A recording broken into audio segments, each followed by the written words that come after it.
عنوان غزوہ بنو قریظہ کے واقعات اور بنو قریظہ کا انجام۔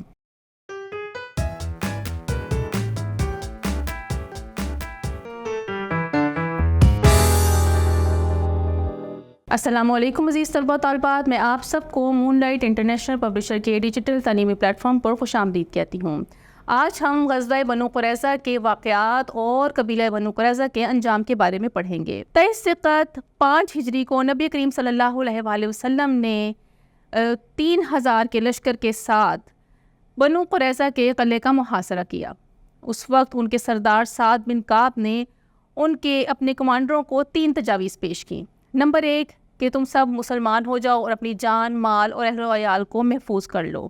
اور اس نے مزید برآں یہ بھی کہا کہ تم سب یہ جانتے ہو کہ وہ واقعی نبی اور رسول ہیں اور تمہاری کتاب میں جو نشانیاں بیان کی گئی ہیں وہ ان میں موجود ہیں۔ نمبر 2 اس نے یہ تجویز دی کہ تم اپنے اہل و عیال کو خود قتل کر دو اور مسلمانوں کے خلاف لڑو، پھر چاہے جیت جاؤ یا ہار جاؤ۔ نمبر 3 اس نے یہ تجویز دی کہ تم ہفتے کے دن، جو یہودیوں کے لیے مقدس دن تھا اور سب مسلمان جانتے تھے کہ ہفتے کے دن یہودی کسی پر حملہ نہیں کرتے، ہفتے کے دن مسلمانوں کے اوپر حملہ آور ہو جاؤ۔ ان کمانڈروں نے اپنی سردار کی بات کو تسلیم نہیں کیا۔ انہوں نے ابو لبابہ، جن کے بنو قریظہ کے ساتھ پرانے مراسم تھے، ان سے مشورہ لیا اور انہوں نے کہا، ان سے پوچھا کہ کیا ہم اپنے آپ کو مسلمانوں کے حوالے کر دیں؟ تو ابو لبابہ نے کہا کہ ہاں، تم لوگ اپنے آپ کو مسلمانوں کے حوالے کر دو۔ اور اس کے ساتھ ہی انہوں نے گردن پر چھری پھیرتے ہوئے اشارہ کیا کہ تم سب کی گردنیں اڑا دی جائیں گی۔ اس کے بعد ابو لبابہ کو اپنی خیانت کا احساس ہوا اور وہ واپس آ کر انہوں نے اپنے آپ کو مسجد نبوی کے ستون کے ساتھ باندھ لیا اور اللہ تعالیٰ سے مغفرت طلب کرنے لگے۔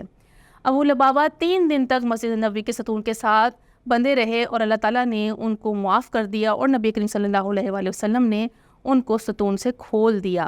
اور اس کے بعد ساری زندگی ابو لبابہ بنو قریظہ کے قبیلے سے نہ ملے۔ بنو قریظہ قلعے میں محفوظ تھے اور ان کے پاس خوراک کا ایک بہت بڑا ذخیرہ موجود تھا، لیکن مسلمان تقریباً پچھلے 1.5 ماہ سے یکبستہ موسم میں جنگ کی حالت میں تھے۔ اللہ تعالیٰ نے اس حالت میں مسلمانوں کی مدد فرمائی اور حضرت علی رضی اللہ تعالیٰ عنہ اپنے چند ساتھیوں کے ساتھ آگے بڑھے اور باروب انداز آواز میں کہا کہ اے ساتھیوں، خدا کی قسم، میں آج اس قلعے کو فتح کر کے رہوں گا یا شہادت کا مزہ چکھوں گا، جس طرح حضرت حمزہ رضی اللہ تعالیٰ عنہ نے چکھا۔ ان کی یہ بات سن کر یہودیوں کے دلوں میں ہیبت چھا گئی اور انہوں نے ہتھیار پھینک دیے۔ اب ہم پڑھیں گے بنو قریظہ کا انجام۔ بنو قریظہ نے کہا کہ وہ حضرت سعد بن معاذ، جو قبیلہ اوس کے سردار ہیں، ان کا فیصلہ قبول کریں گے۔ حضرت سعد بن معاذ نے عہد شکنی کا جو فیصلہ تھا وہ یہ سنایا کہ ان کے مردوں، یہودیوں کے مردوں کو قتل کر دیا جائے، ان کے اموال کو ضبط کر لیا جائے اور ان کی بچوں اور عورتوں کو اپنی تحویل میں لے لیا جائے، اور یہودیوں میں عہد شکنی کی یہی سزا موجود ہے، اور مسلمانوں کے ساتھ کیے جانے والے معاہدے میں بھی عہد شکنی کی صورت میں یہی سزا لکھی جا چکی تھی۔ اس طرح 700 دشمنان اسلام اپنے انجام کو پہنچے۔ امید کرتی ہوں کہ آج کے لیکچر سے آپ کو غزوہ بنو قریظہ کے واقعات اور بنو قریظہ کے انجام کے بارے میں معلومات حاصل ہوئی ہوں گی۔ اللہ حافظ۔